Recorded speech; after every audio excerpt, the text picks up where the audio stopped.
mayam pun mapu taram na okchari August tha hojilak puga loinana chaliba tha ase chu adumak haukiba khangoroi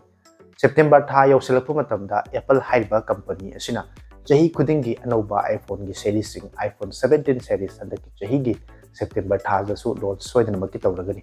haiba matam asi yausilakpu matamda adomna iPhone 15 natragana 16 leinabagi damakta ingiramba taragadi haiba 2025 ki September asida iPhone 15 leibana fagadra 16 leibana fagadra natragana 17 launch tawrappu matamda haiba anisi leibu matamda kayam yamna offer famgadagi amasung lakadoriba big billion day natragana Amazon Grand Indian Festival Sale na chingba lakpa matamda phone ani asi leiba karambana hena fagadagi haina adomna yengiramba taragadi ngasi gi video asibu yeng tabi singna loi bhautang yeng taba matamda hairiba phone ani asida khenariba sikarino loinana phone ani asigi manungda karamba phone leibana hena fagadagi haibsi okum soidana makki phongbigani haina khanjai marambaduna video asibu yeng tabi singna video asibu loi bhautang yeng tabi asi Apple haiba company asina chahi khudingi September gi tang 16 da Apple ki event amada Apple gi maruoina iPhone gi model sing amsung series sing se launch tawi haukiba 2023 gi September gi tang 16 da Apple gi iPhone 15 gi series amasung chatkiba 2024 gi September gi tang 16 makta Apple gi iPhone 16 gi series sing se launch tawki maram asina chaliba chahi asida su September tha asige tang 16 makta natraga so pas masung second week asifawbada Apple gi iPhone 17 series sing launch tawragani haibasi mayamna panaduna laiba masung soidana makki launch tawba yaba tang phabadu yorak labani chalibat August tha asidagi loisalap matamda ngasidagi paraga hapta ani ahungi matungda tha amagi matungda soidana makki iPhone 17 launch tawpu matam asida hana mangamang tata launch tawkraba iPhone 15 amasung iPhone 16 ani asida kayam yamna discount pirakadagi amasung haiba phone ani asigi manungda karamba leibana fagadagi haini yengiramba taragadi masigi video asida soidana khandokpak ngangani iPhone 15 amasung iPhone 16 haiba phone ani asigi mamal discount pirakpa amadi haiba phone ani asigi manungda karamba leibana fagadagi haibasi yengdringagi mangoinana phone ani asida karamba specification sing piribagi amasung haiba phone ani asida yauriba specification sing asida kayam yamna khenaba leibagi haibudu khangdokpa taragadi phone ani asi leinabagi damakti yenga matamda karamba khaidi khudong chaba amasung khandokpa ngalai ngamgadam maram oiraga haiba phone ani asigi specification sing asisu amuk yeminase iPhone 15 haiba model asida Apple gi A16 bionic chipset yauri adubu iPhone 16 haiba model asidana Apple gi A18 bionic chipset yauri phone ani asi chaliba chahi asida launch tawkiba amasung mamang chatta launch tawkiba phone sing dagi yamna anthaba mongda 60 Hz ki refresh rate piri adubu nongmagi numitta day to day life ta adopna phone sing asi sinabi matamda 60 Hz amasung 120 Hz ki khenaba sing asi kya thodo hedona khangmangam karigumba adopna phone ani side to thamduna 60 amasung 120 ani gi changdamna bataragadi soidam ti khangmangam ne dubu normal user amana 60 Hz ki khenaba asi thodona khandokpa moidabana maram oiraga 60 Hz oiba taraga su hujki matamda mayamna yamna pamna sinariba phone sing oiri phone ani asida camera gi matangda 48 plus 12 megapixel gi same dual camera yauri adubu iPhone 15 gi maning thangba camera gi design amasung iPhone 16 gi maning thangba camera ani gi design asida di khenaba kaya uba phangli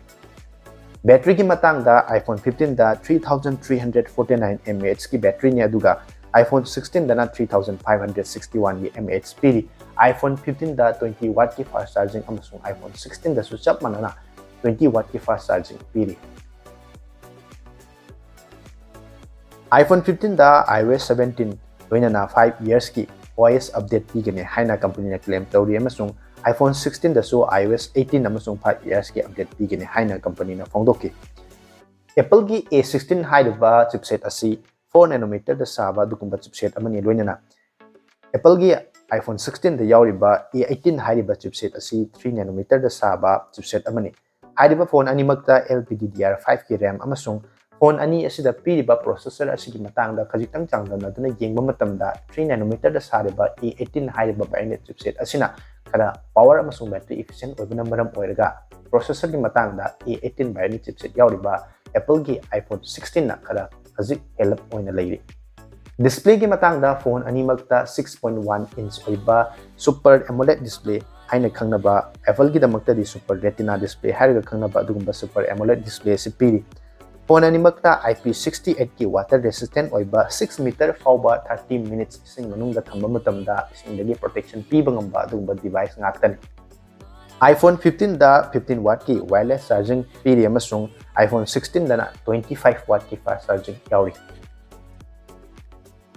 Hairiba phone animakta 5G ki oiba band nipan support tauri amasung phone animakta type C support tauri. Hojigi matamda iPhone 15 lupa lising humpu manga fau ki range ta uba phangi aduga iPhone 16 lupa lising humpu trani thoi fau ki range ta uba phangi. Hairiba phone sing asi chaliba chahi asigi offer ga loinana sale gi matamda adomna laiba matamda lupa lising yankai gi range ta loinana lupa lising humpu fau ki range ta soidan maki uba phanglaga daba phone sing aktane. Adomna hairiba phone ani asigi manungda karamba phone laibana hena pagadagi haina adomgi damakta yengbiramba taragari phone ani asida pirakadoriba discount amasung karamba price range ta laibagi haibasi hana mangjauna na yengthokpa darkar tai.